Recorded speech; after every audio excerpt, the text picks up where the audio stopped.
শত শহীদের রক্তে রাঙানো লাল সবুজ পতাকা, বাংলাদেশের মানচিত্র বাংলার প্রতিটি মানুষের হৃদয়ে আঁকা। তবে উলিপুরে এসে ধান খেতে মানচিত্র এটা আমার প্রথমবার নিজের চোখে দেখা।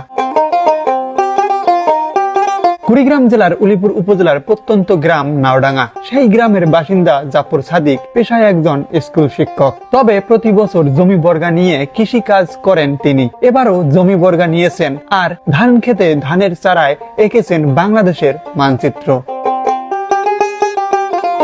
ধান খেতে চারা গাছ দিয়ে মানচিত্র এঁকে দেশত্ববোধের এক অনন্য দৃষ্টান্ত তৈরি করেছেন জাফর সাদিক।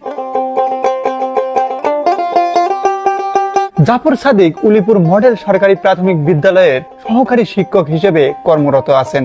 ধান খেতে বাংলাদেশের মানচিত্রের আদলে চারা রোপণ করলে তা আস্তে আস্তে মানচিত্রের আকার ধারণ করে দৃশ্যমান হয়ে ওঠে, যা এলাকার মানুষের নজর কেড়েছে। ধান খেতে মানচিত্র দৃশ্যমানের ঘটনাটি উপজেলার নাওডাঙ্গা গ্রামের উলিপুর নাজিম খান সড়ক সংলগ্ন এলাকায়।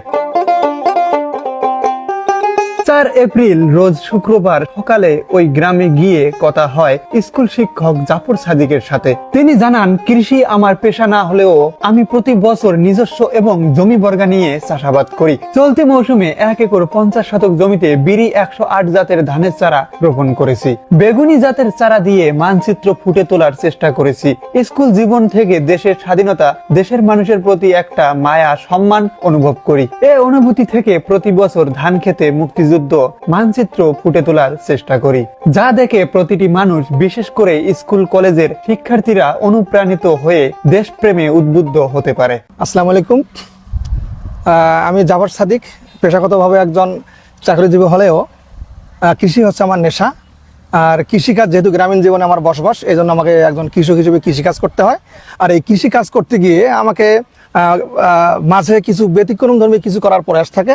সেই ধারাবাহিকতায় এবছরে আমি আমার এই ধানের জমিতে আমি বেগুনি ধানের চারা দিয়ে আমি মানচিত্র আঁকানোর চেষ্টা করেছি, যেটা পরবর্তীতে একটা এই বিস্তীর্ণ ধানের ক্ষেতের মাঝে যেন এক টুকরো বাংলাদেশ যেটা দৃশ্যমান হয়ে উঠছে, যেটা করে আমি অনেকটা গর্ববোধ করছি। সুপ্রিয় দর্শক মন্ডলী, জাফর সাদিকের এই উদ্যোগ আপনাদের কেমন লেগেছে অবশ্যই জানাবেন।